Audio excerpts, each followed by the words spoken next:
Very good evening, colleagues. The time is 6:30. It's a good time for us to resume our session. My name is Avacare.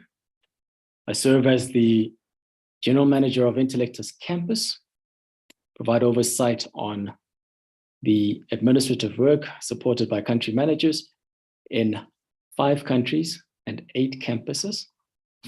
We work to deliver training that also includes training around health and social sciences. This evening, we will be hosting a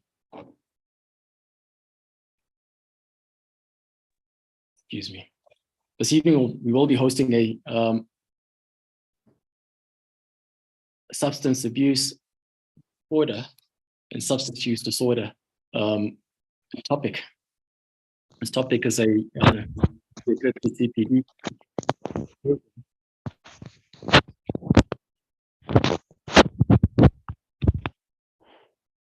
This is an accredited CPD program.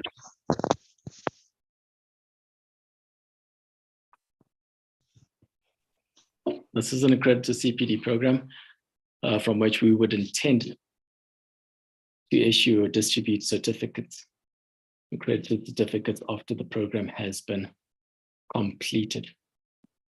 Just a couple of housekeeping issues before we resume. We won't be running polls during this particular presentation, but this presentation is intended to be interactive. The process thereof is going to be such that our lead facilitator for the evening is going to be delivering a presentation.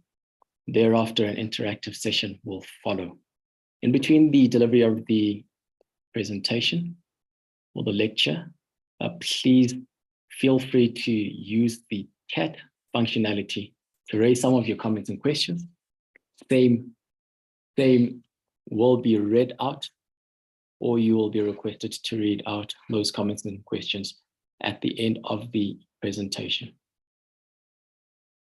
In your chat functionality, you will see a link. On that link is the attendance register. Please complete your attendance and your detail by utilizing that register. Please shy away from utilizing or completing your details on the chat section. Sorry, on the chat section, and rather use the attendance register. From time to time, we will be sending reminders through the chat functionality to complete the link. The session is recorded. Access to that recording will be made available on request. The session is also running live on YouTube. So in addition to requesting a recording, we will also be able to refer you to the YouTube link. Colleagues, allow me to introduce our keynote speaker and lecturer for this evening. Dr. Jacqueline Stone is a Zimbabwean primary care physician who grew up in Zimbabwe. She graduated from the University of Cape Town cum laude in 1989.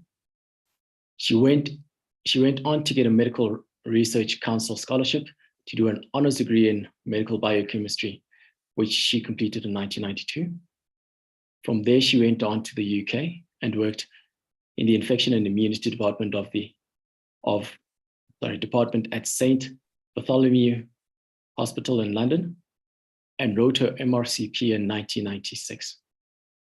Her main interest was in HIV, and during this time she was involved with the introduction of combination of antiviral therapy as a cornerstone of successful treatment and prevention of the HIV pandemic. She then moved to the Middle East and worked in the airline industry for 12 years. In 2003, she was part of the airline SARS-1 task team. She completed a diploma in aviation medicine in 2008 from the King's College in London. In 2008, she moved to Australia and completed her FRACGP in 2012. She also became an inaugural member of the Australasian College of Aerospace Medicine in 2012. Both in the Middle East and Australia, she developed an interest in integrative medicine. She returned to Zimbabwe in 2015 and served as an executive committee member of the Zimbabwean COVID Frontline Clinicians Society, who advocated for saving lives through early, safe, effective, affordable combination therapy. She currently serves at the pleasure of Avacare Health and Intellectus campus as a medical director and clinical lead research and development. Dr. Jackie Stone is an advocate of skills transfer and education. Dr. Stone, I wish to extend a warm welcome, a very good evening. Welcome, Dr. Stone. Thank you for that, Obi. I now feel like I now have to live up to that introduction, which puts me on the spot. But I'd like to welcome everybody who's here today for a subject for which I will say that I don't actually have the solution. And I think as a group of doctors, we need to seek how to better manage this condition. I was speaking to a colleague who is on the call. I went to a very sad funeral on Saturday. And at the end of the day, what I believe contributed to this young man's demise was prescription medication, among other things. So if anybody wants to interrupt me along the way, please feel free. This is one of a series of talks on substance use disorder. We want to identify clinicians that are interested in managing this better and potentially come up with innovative solutions going forward. I'm discussing, if we get that far, depending on time, I will be discussing some integrative ways of managing substance use disorder that go beyond the standard guidelines that you will read if you Google the treatment of substance use disorder in the absolutely conventional allopathic world.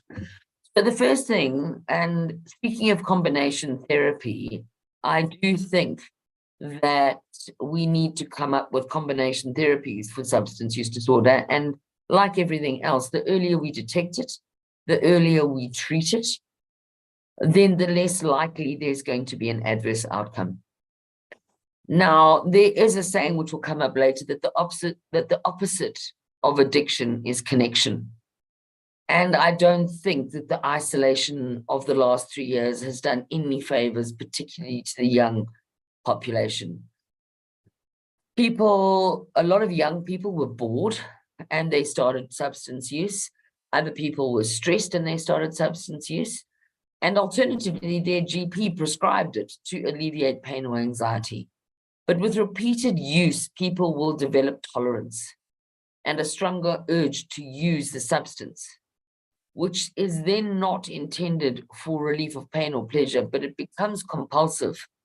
And I'll explain how these substances actually hijack the limbic system so that the vulnerable patient will perceive that they require the substance for survival.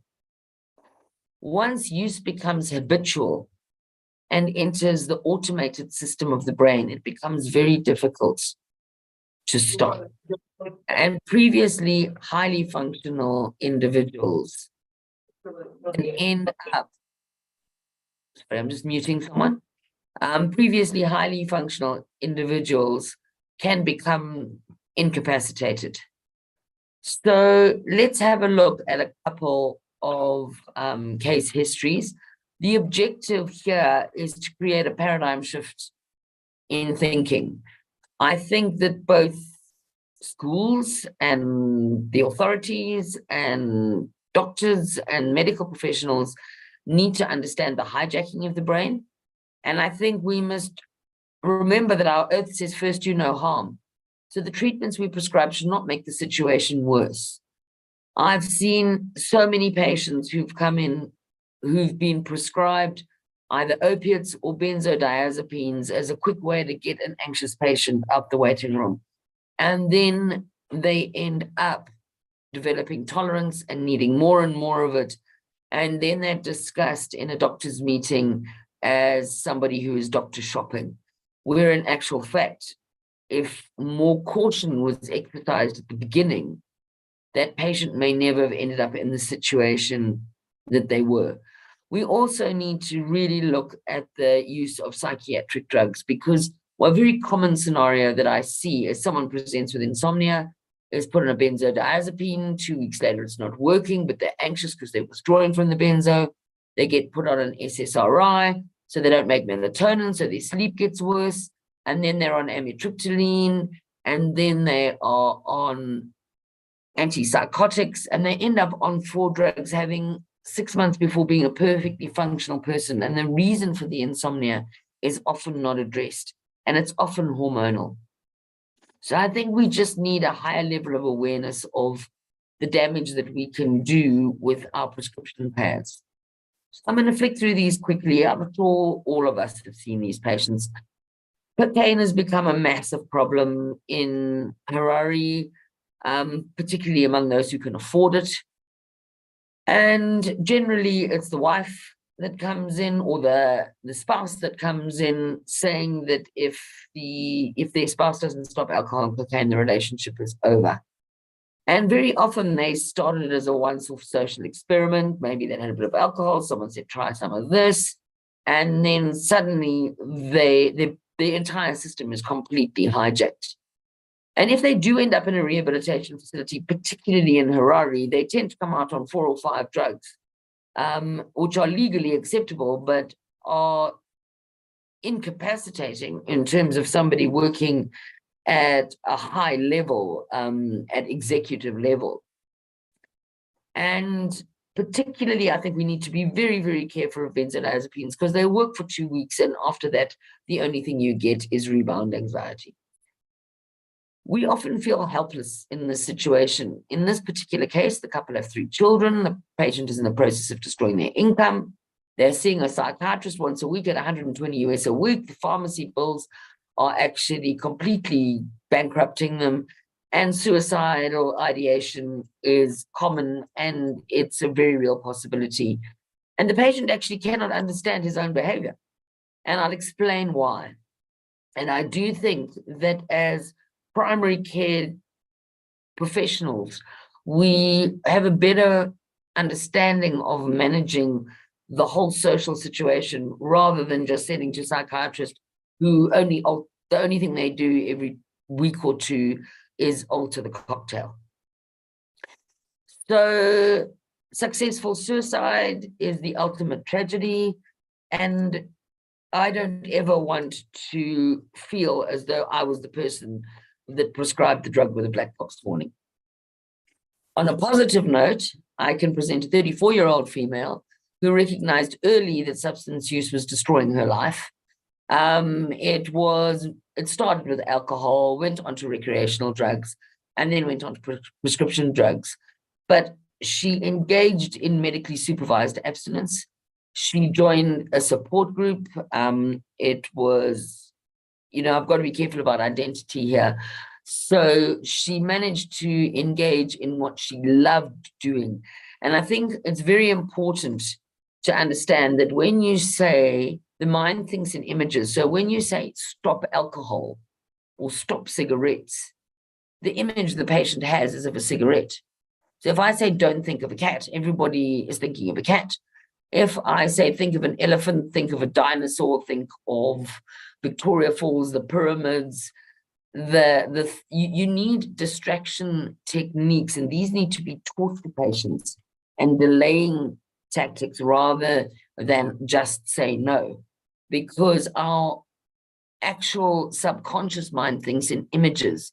Only our cortex understands the concept of a negative goal. So this is not the first time I presented this slide, but we need to stop tiptoeing around the subject.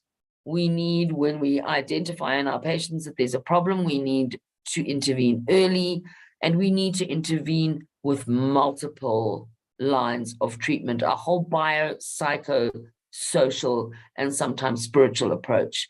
And we need to be innovative. We need to tailor our treatment and treat what we see. But to treat this disease, you have to understand.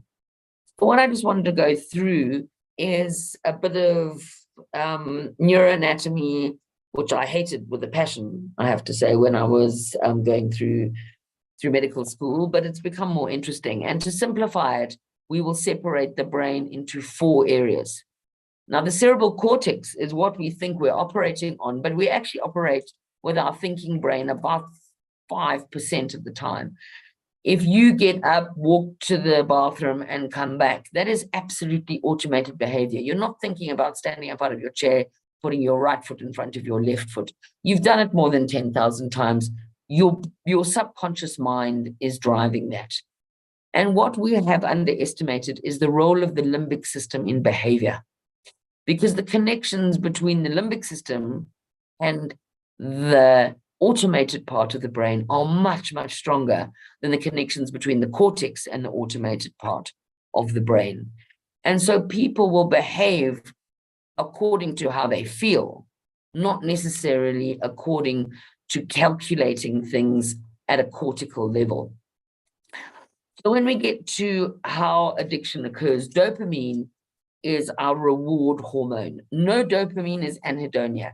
That's your patient who is absolutely flat, doesn't have any joy whatsoever in their life. There's no ups, there's no downs. And many suicidal patients, if you encounter them, will say that they can't live with this anhedonia.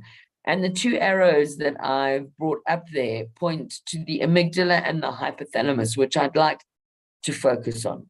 So what does dopamine do? It's your reward system. It's the yes when you actually achieve. It is a survival tactic. It may be released in smaller amounts with eating a good meal, with achievement. But your natural rewards will release dopamine because your brain wants to cultivate that behavior because it has a survival advantage, particularly if you've won against something, or if in caveman days you actually managed to slaughter the lion as opposed to it slaughtering you. So we also know that all of the addictive substances, and this also includes smartphone addiction, gambling addiction, people who need to connect with devices, all of those release dopamine. The problem is with cocaine and methamphetamine we've never seen in Zimbabwe before, but with the increasing levels of psychosis we're seeing presenting at our casualties and our state casualties, it's quite clear that something along the line of a very powerful stimulant is in the country. And just to go back to the limbic system, it's between the cortex and the automated part of your brain. The amygdala is very, very much involved in fear. And there has unquestionably been an enormous amount of fear in the last 3 years. And the amygdala will override the cortex. You cannot think rationally when you're anxious or you're afraid. And the amygdala connects directly to the hypothalamus, which will secrete all your pre-hormones so that you make lots of cortisol and lots of adrenaline. And we all know that that isn't exactly good for our cardiovascular system or our mental health. So it's a survival system, it's a reward system, but it's also a fear system, and it affects our peripheral nervous system, and it strongly affects our endocrine system. I'm not going to go through that. Those are all the structures, but I've highlighted the amygdala and the hypothalamus. The rewards are pleasurable and they're usually earned, but addictions hurt. And reward is experienced in response to a discrete stimulus, and it provides enjoyment and arousal. But a quick way of getting exactly the same amount of dopamine involves taking substances. And when the substance then starts being taken in a persistent, compulsive, and uncontrolled way, and behavior is uncontrolled to the point of psychosis, we have a maladaptive and destructive system in place. And apart from the people presenting in casualty who are presenting in psychosis, the amount of damage that they can do, both to themselves, to the family, to a car, to a pedestrian, the ripple effect of substance use is huge. So how do we manage it? So as I've said, habitual automated behavior is subconscious, and we need to understand that when the amygdala fires, the cortex is completely overridden, and we go into a fight or flight response when we have significant activation of the amygdala. Now, if we define addiction, we would say that the patient will become tolerant of the substance, and then they seem to lose cortical control. They will do anything that is required to obtain the substance because they go into withdrawal, and they end up with compulsive use, and they would rather go and spend money on whether it's cocaine or alcohol or nicotine. And nicotine is probably one of the most addictive substances on the planet. And I have certainly seen members of my own family pay someone to go and buy them another box of cigarettes because they've run out.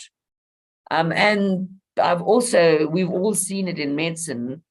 Even people who have advanced emphysema will continue to smoke despite the adverse consequences.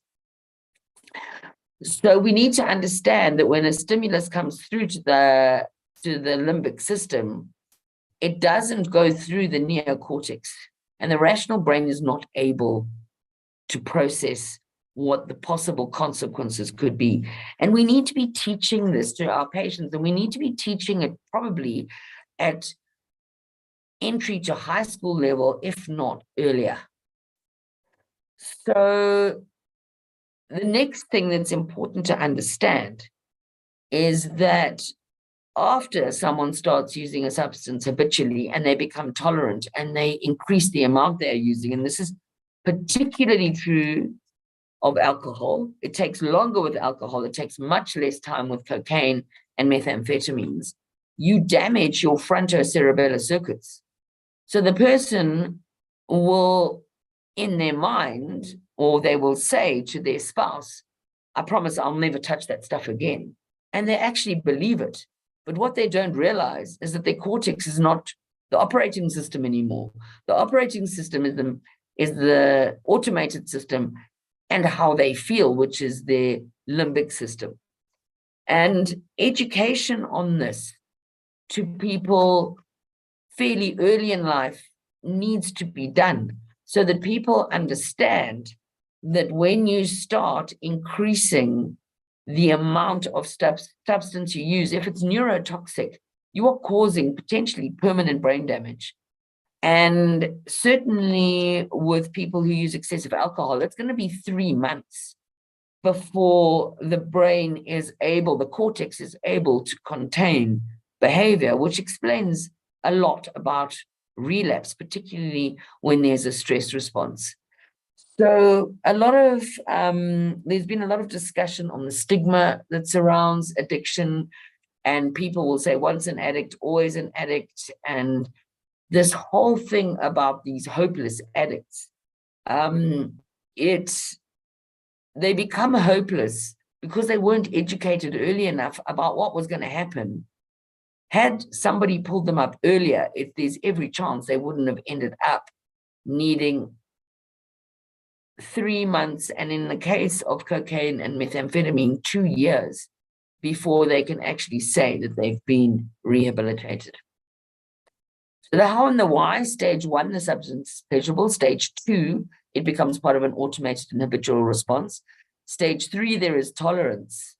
And once you have particularly frontocerebellar problems, and clinically, if you ask someone to stand on one foot and close their eyes, you'll see very quickly if they've got damage to their frontocerebellar circuitry.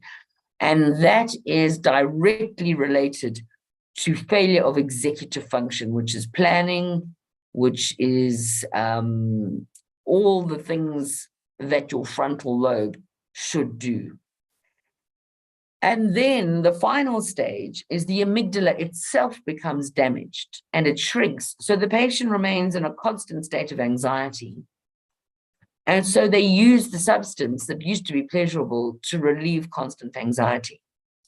Now, I'm quite sure if we taught this at junior or early high school level, a lot of people would be a lot more hesitant about experimenting with something for fun, because about 10% of people are vulnerable to reaching this stage 4. We need to teach patients this, we need to teach school children this, and we need to be aware of this when we prescribe, particularly when a patient is arriving earlier and earlier for repeat scripts. So going back to it, if we damage the cortex, the amygdala takes control and the patient will live in a state of fear. If we look at drugs of dependence, there's the legal recreational ones, which is alcohol and tobacco. Then there's the illegal ones, which are marijuana, cocaine, methamphetamine, and heroin. And I want to mention at this stage, a lot of patients are using CBD and are using cannabis. And cannabis has always been known as a gateway drug to the more dangerous drugs.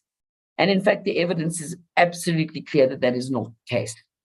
And in fact, cannabis was criminalized by the alcohol and tobacco industry. Now, I am guilty of, as soon as anybody mentions the word cannabis, I'm going, no, that's an illegal criminal substance. But in actual fact, I don't know anyone who's died from cannabis use. They might have ended up with amotivational syndrome. But I know a lot of patients who've died from alcohol, and I know a lot of patients who've died from smoking. And we need a paradigm shift in our thinking. And certainly in Canada at the moment, cannabis is being used as an exit drug of opiates because it does not cause the dependence that benzodiazepines does. Because if you get a patient with opiates in Canada, and I have a colleague who has been working extensively in Canada, she alternates between here and Canada, and they are starting to use cannabis in Canada and in California increasingly as a way of getting patients off opiates. So I think we also need to be less judgmental about patients who we can't prescribe it. I believe that the law has changed so that CBD is now legal here up to 1%. I know that Zimbabwe is producing cannabis, but only for export, and we are expecting the laws to change. But we actually have an endocannabinoid system. And I've recently been treating somebody who had major problems with alcohol dependency.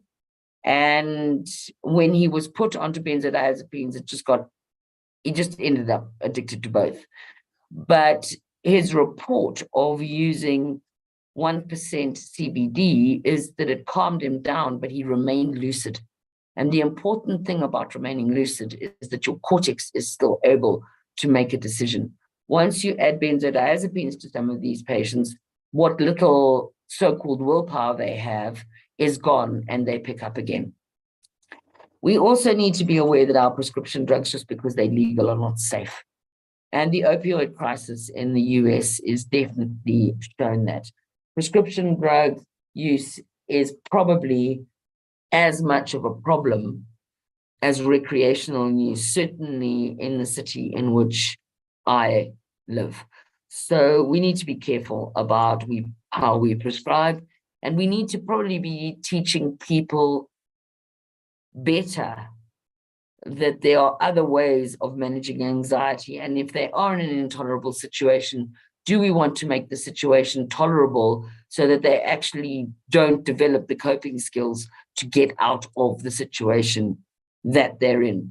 And that's going to require people who are experienced in things like neurolinguistic programming and people who are life coaches. It takes more time than quickly scribbling out a prescription, and it's not covered by medical aid. but it doesn't carry the consequences of a 5-minute prescription, and particularly if a patient is asking for a substance. So the dopamine deletion hypothesis is very much an issue for cocaine, and I do think that we need to be educating people openly about this. There is a high or a rush.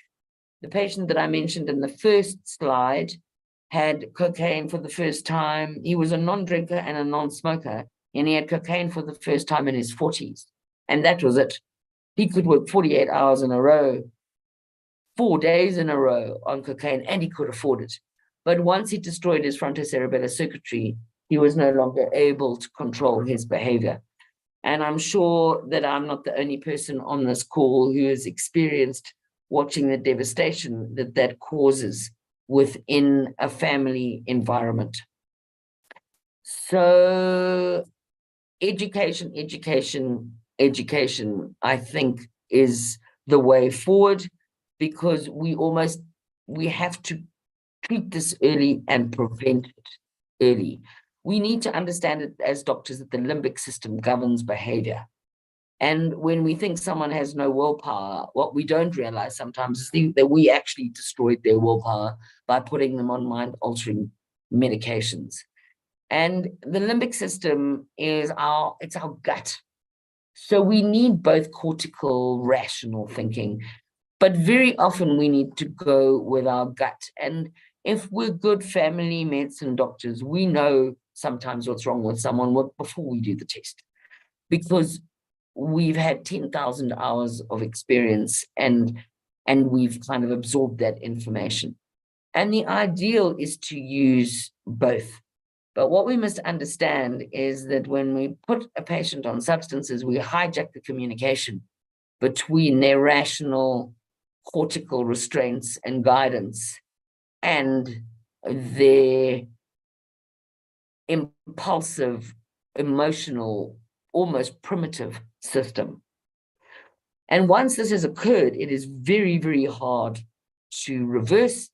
And if it's alcohol, you're probably looking at least 3 months. And if it's cocaine or methamphetamines, you may be looking at 2 years.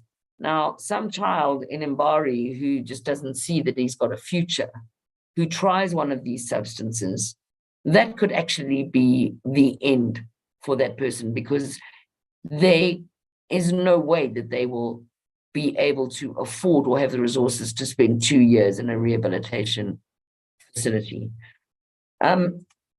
Heavy alcohol drinking, when I was working in, when I did my aviation medicine diploma, obviously in the airline industry, there are a lot of people who drink a lot of alcohol. And one of the lecturers stood up and said, anybody who drinks enough for long enough will become alcohol dependent. I'm not going to go into the microbiome at this stage, but there's no question, if you speak to people like Sabine Hassan, where they've done things like fecal transplants for Crohn's disease or ulcerative colitis, alcohol dependency is reversed. So we're just beginning to explore the microbiome on this. And one of the things that I think is going to be very interesting is the use of probiotics. Things that contain a lot of bifidus and lactobacillus will restore the microbiome. And we know that the gut-brain axis, the vagal nerve, we're only just beginning to understand the effect of the gut and the microbiome on behavior. So one of the things that I think is essential to do in a patient who is substance dependent is to start focusing on the basics. Get their vitamin D up, which will get their immunity up. The 3 things that improve the microbiome are vitamin C, vitamin D, and zinc. And very often people who are substance dependent are eating very, very poorly. And so if you put them on those and a good probiotic, that at least is a start towards restoring them on the right track. There are a number of other things, given that this is integrative, stuff like ashwagandha blunts the cortisol response. You don't want these patients to be pouring out cortisol with stress. A couple of things that are fairly new, oxytocin. We all know that oxytocin is involved in bonding. It's released normally as a lactation response, but there's so much evidence now that if you use oxytocin in autistic children, if you use oxytocin in people who have become antisocial, you will improve their socialization skills. And if the opposite of addiction is connection, then there is accumulating evidence that using oxytocin, and certainly in South Africa, it's available as a nasal spray, and it is as well in Australia. Here, I've only seen it in the injectable form, which is a problem. But hopefully, once we get into compounding here, we'll be able to produce oxytocin. It has a remarkably calming effect, and it doesn't have the side effects of the benzos. I'm conscious of time, so I'm not going to go through this, but there are links on this so that you can actually have a look at how oxytocin can inhibit drug and alcohol intake, and it also may accelerate the recovery of those who wish to abstain. So it also can ameliorate the withdrawal symptoms associated with sudden abstinence from drug and alcohol. Because if you speak, I haven't seen this in Zimbabwe, but I certainly saw it in Australia. People come in with an overdose and they can't wait to get out to get their next fix. Oxytocin has a role here as part of, I don't think any of these are magic cures, but they are things that you can add that may help. So I've also added some links on what the opposite of addiction is, and there's some very powerful talks on here, basically saying that the worst thing that you can do if you have someone you care about who has addiction is to isolate them. What they actually need is increased connection and increased support, which is very difficult given that their behavior is actually being governed by an automated system. The other thing that we mustn't forget about, dopamine is not the only explanation. Once someone has addiction, they usually have high glutamate levels. Now, when we think of glutamate, the thing that comes to my mind is monosodium glutamate, MSG, which actually makes everything taste a lot better. But glutamate is a highly excitatory neurotransmitter, and it is produced in excess in people who are withdrawing. And so anything that can reduce glutamate in the brain is likely to help someone who is trying to abstain. So one of the over-the-counter things is actually N-acetylcysteine, which we've become quite familiar with over the last couple of years, because it is the body's natural antioxidant. But in the brain, it has a calming effect. It reduces glutamate. One of the things that is not well known that I found out recently is that you require selenium to convert N-acetylcysteine to glutathione, which is your body's ultimate antioxidant, which is extremely expensive compared to NAC.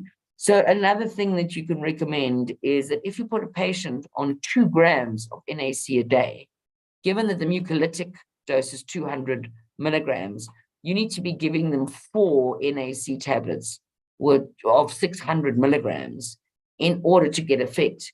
But there is evidence that you can reduce bipolar medications, you can reduce a multiple of psychiatric medication doses simply by adding in this very simple and over-the-counter medication, which is relatively inexpensive.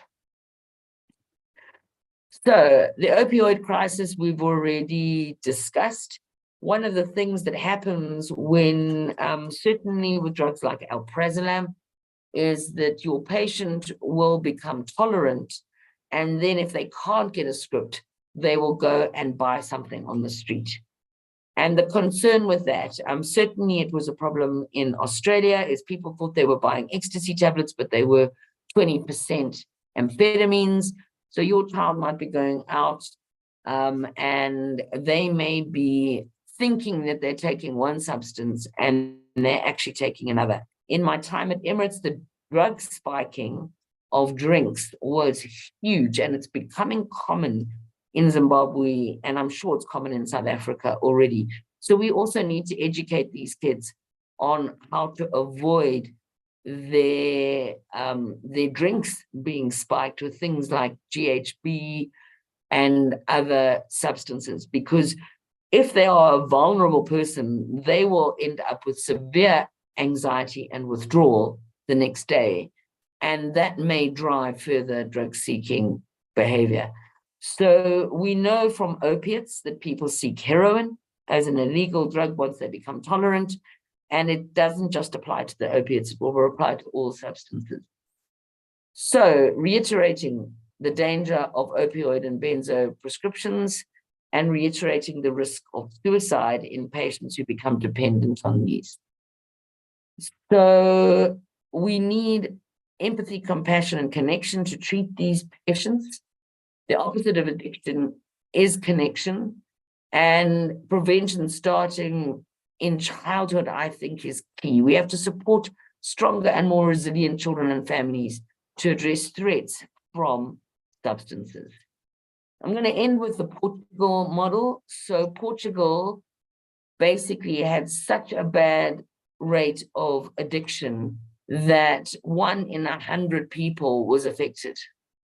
So what they did was they decriminalized the many of these drugs, and instead of spending the money on incarcerating addicts, they spent the money on rehabilitating them and giving them a job that gave them a purpose in life. And in terms of the criminal justice system, the people, it's a bit like rhino poaching. You don't need to shoot the poachers. You need the middlemen who are dealing in it to be incarcerated or disciplined. You'll never stop the people that want the rhino horn because they're too big and they're too powerful, and you can't stop the poachers because they're desperate. Whoever is supplying in between, there should be significant penalties for the dealers because they destroy young people's lives. So in Portugal, once they developed programs to encourage small businesses to hire addicts in treatment, and there was pan-ministerial support for those struggling to stay off drugs, which are still operational today, they had a 50% reduction in the problem. And I'm going to end it there and open it up to the floor.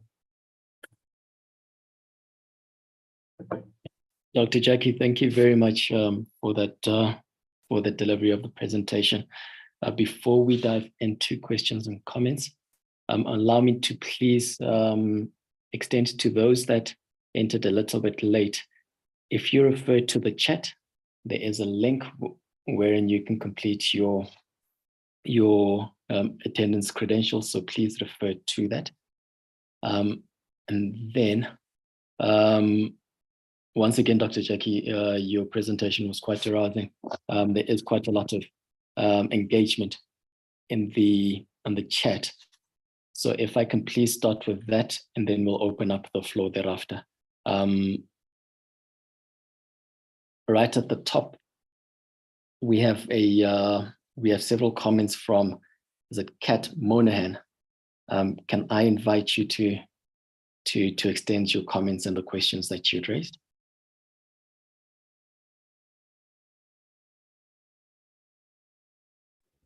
Hi, Jackie. It's Catherine here.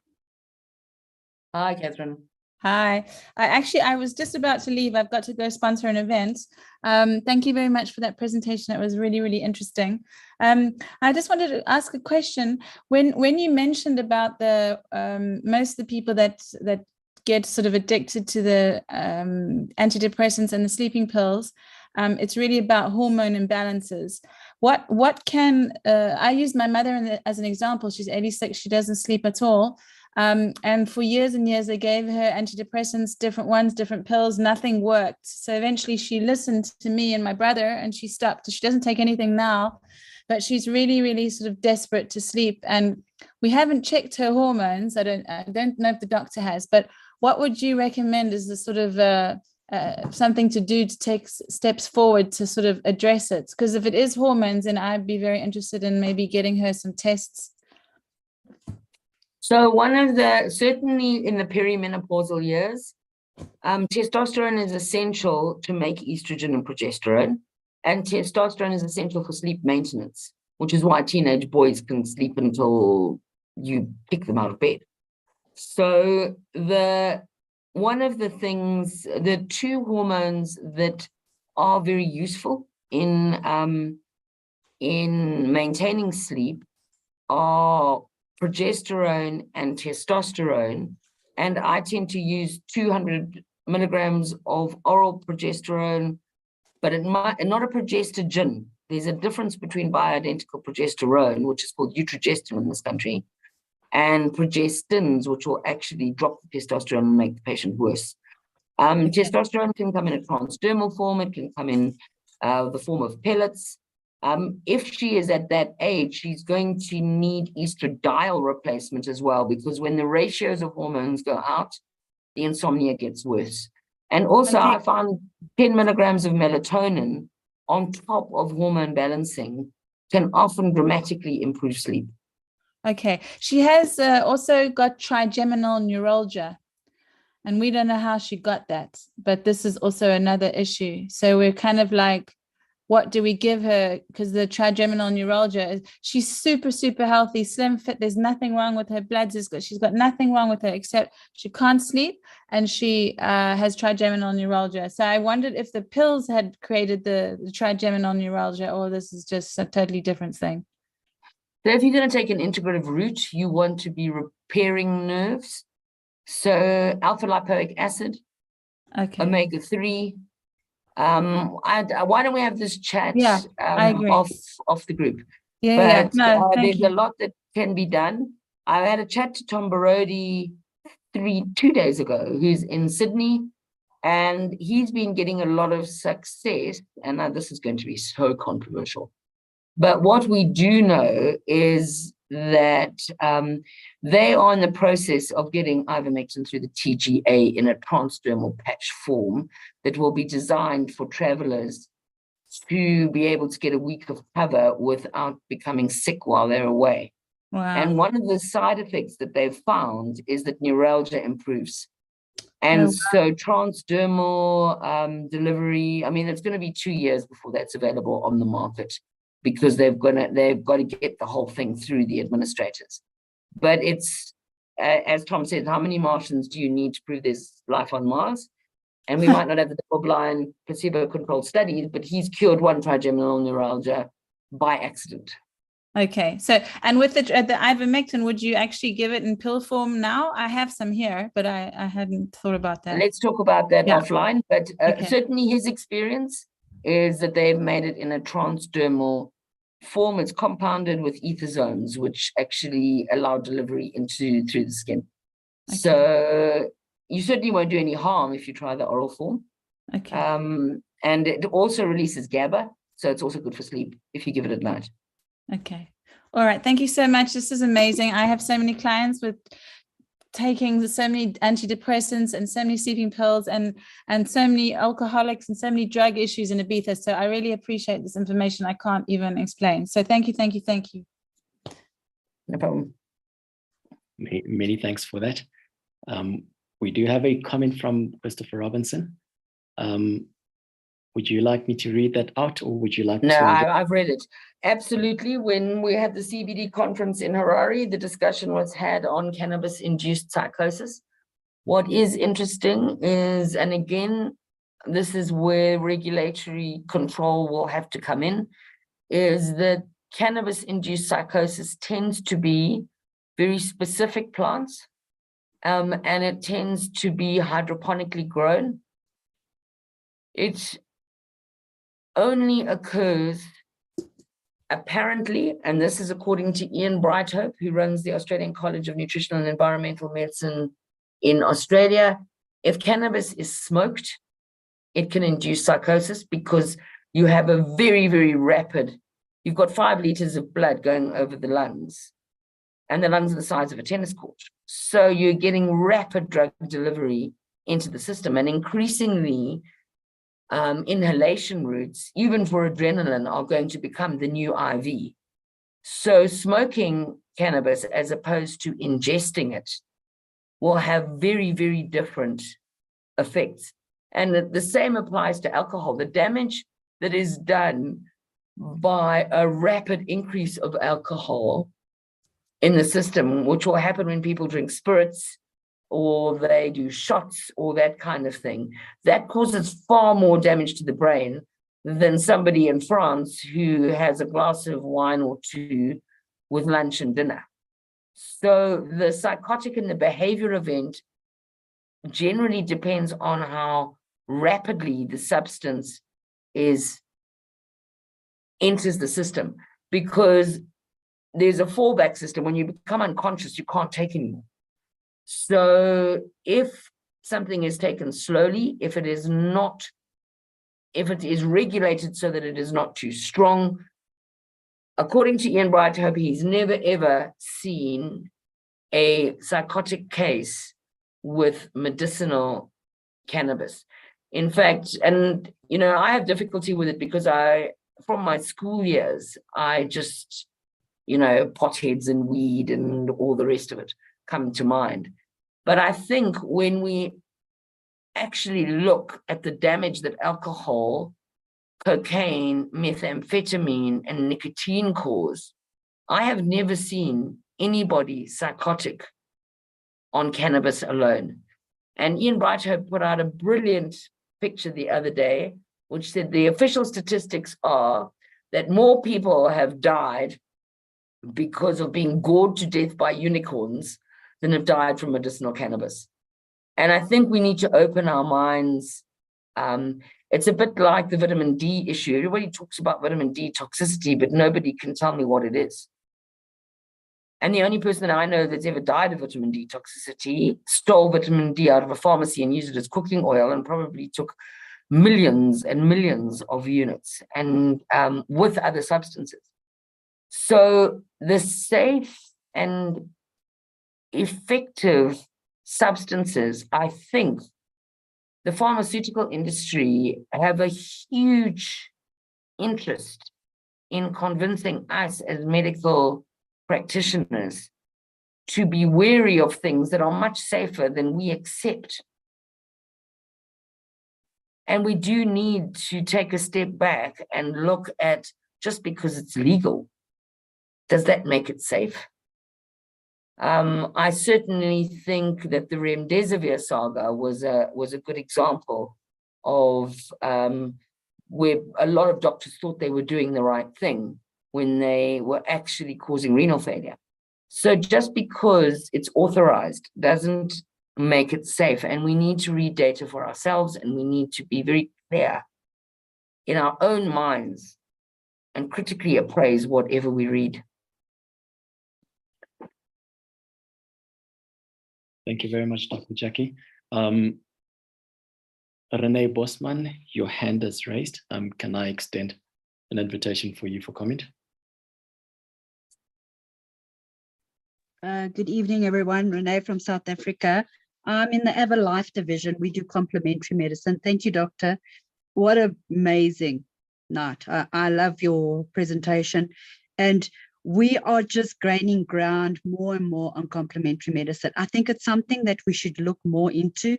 So we try and convert patients to complementary medicine in all fields. And gut, like you said, gut is a big thing. And we lack that knowledge of what probiotics do.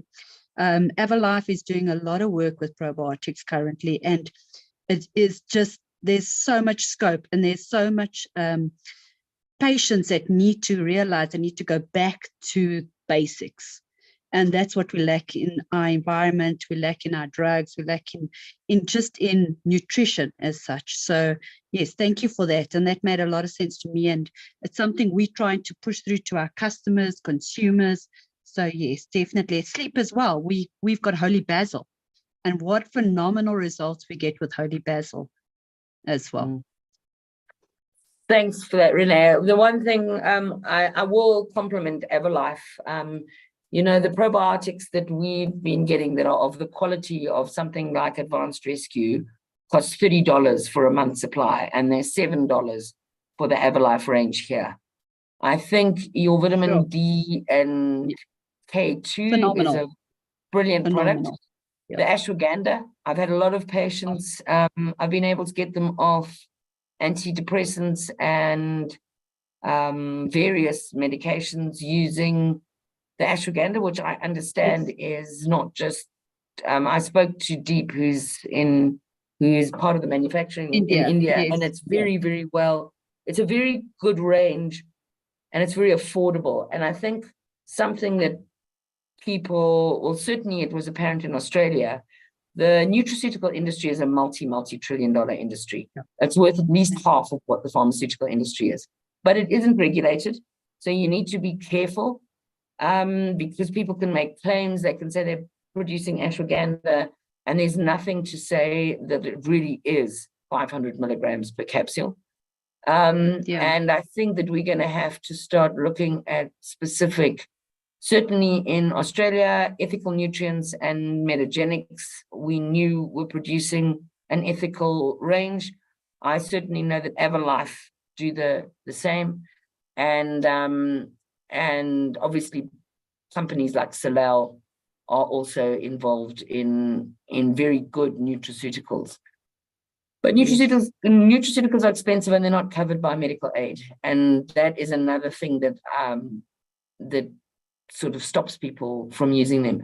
But I've had people's mental health improve dramatically after treating their microbiome, and particularly using advanced rescue. I know that the colon care, and I can't remember what the other one is, but they have very specific profiles. But for value for money, the advanced rescue, patient on 3 months of that will often just present with a whole new sense of well-being.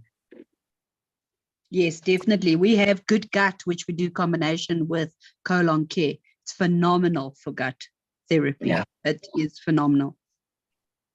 So thanks for that. Renee, Jackie, thank you for that. I'm just cognizant of time, but we do have 3 more comments from the chat. One is from, you'll excuse my pronunciation, Anesu Isabel Chino Peruque, who says, please be wary of CBD versus Delta 9 THC. They are not the same. I wonder if Vanessa would like to extend that, or Dr. Jack, you'd like to comment on that. And then there's an additional comment from Helen Meir, who's acknowledging that a lot of drinks are spiked in FA universities, also extending gratitude for the presentation. And then there's a comment from Michelle Janssen van Rensburg, who says, from biopsychosocial spiritual perspective, harm reduction is an effective strategy that should be considered. In other words, getting physiology stabilized, dealing with trauma, etc., skills development and meaningful engagement, all as part of a process. We have found this approach to be most helpful, especially from heroin addiction in Tshwane, South Africa. Dr. J, if I can invite some comments from yourself regarding those 3 points. So I'm 100% with the biopsychosocial.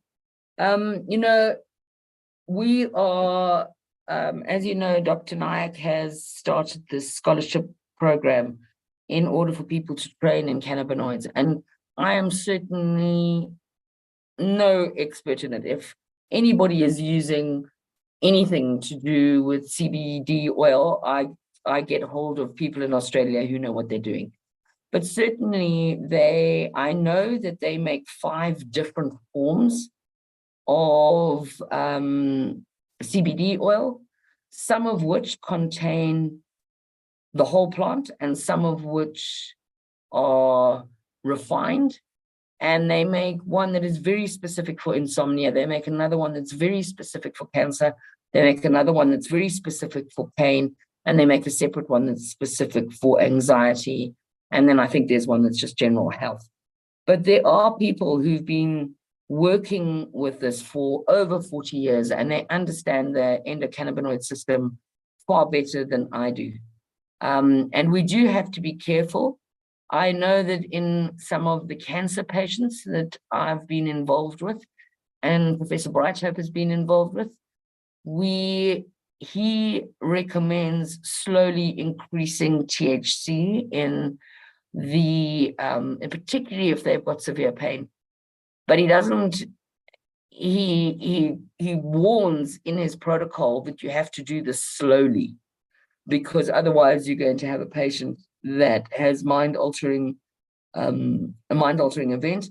Having said that, what he has said is that he would rather have the patient be slightly sedated and out of pain on THC than a patient who is going out trying to get alprazolam and morphine on the street. So because they've run out of their drugs.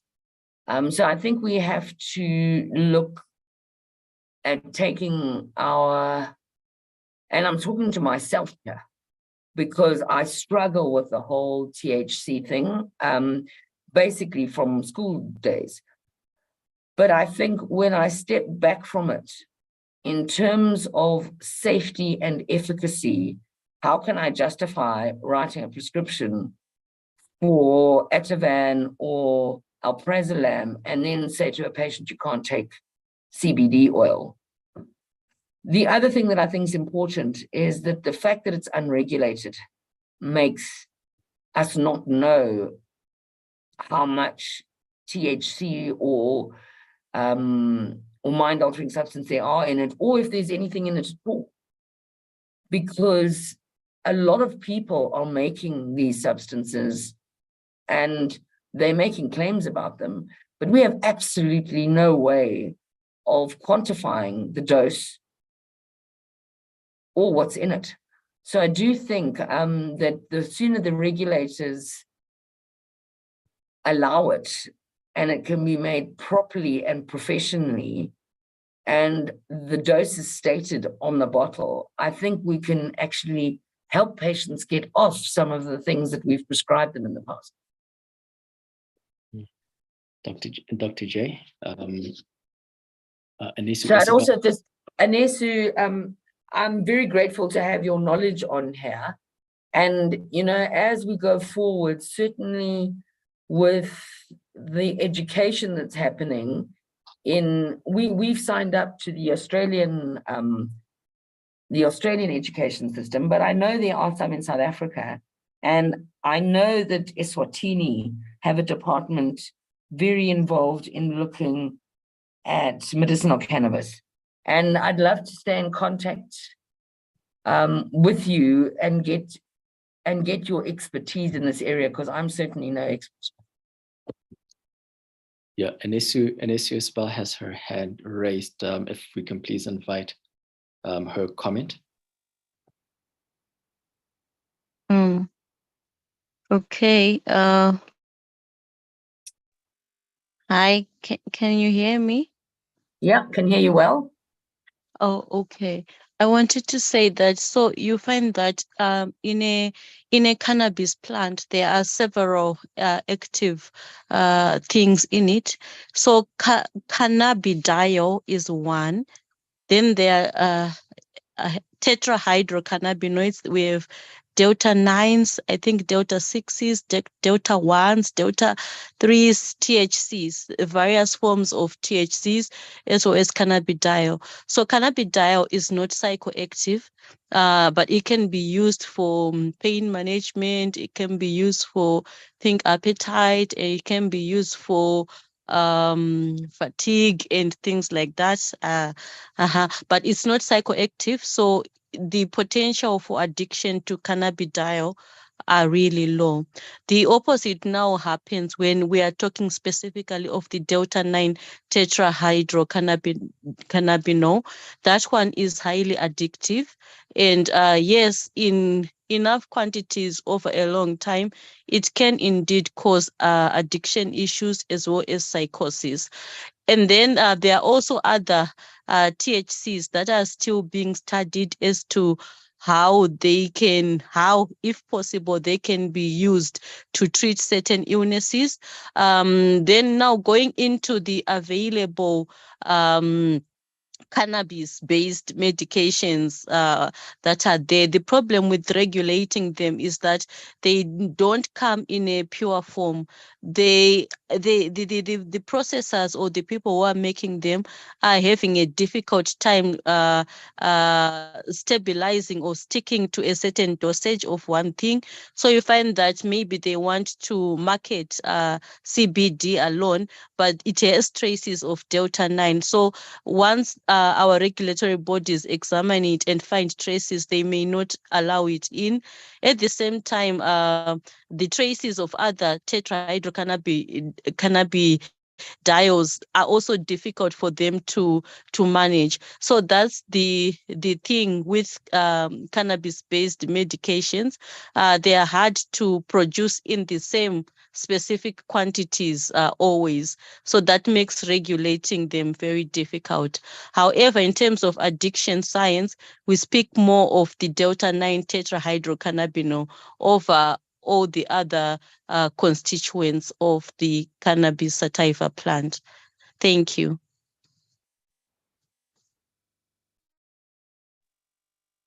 Thanks for that. Many thanks. Many thanks for that.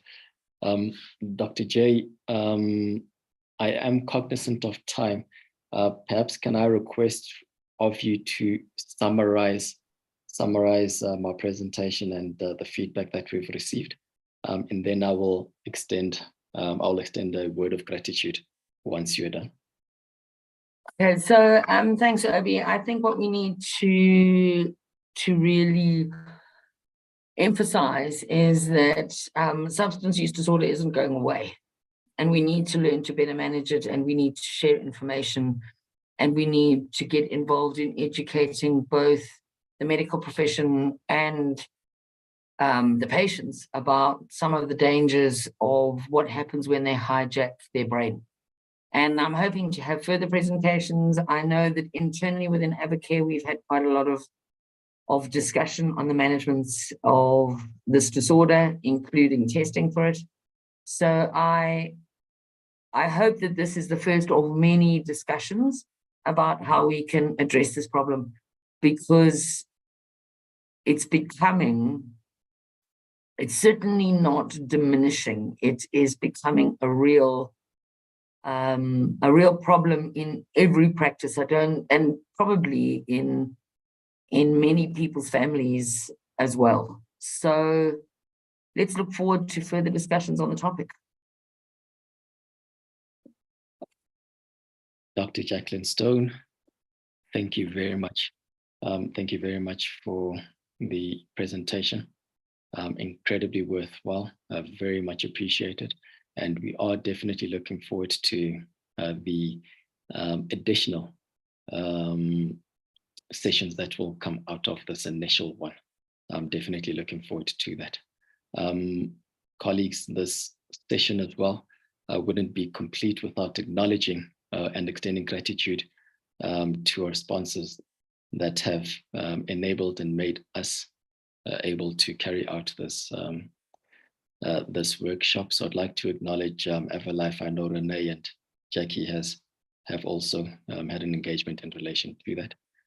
Renee, just for a moment, if I can please request you through the chat just to indicate, just to type out the website address of Everlife.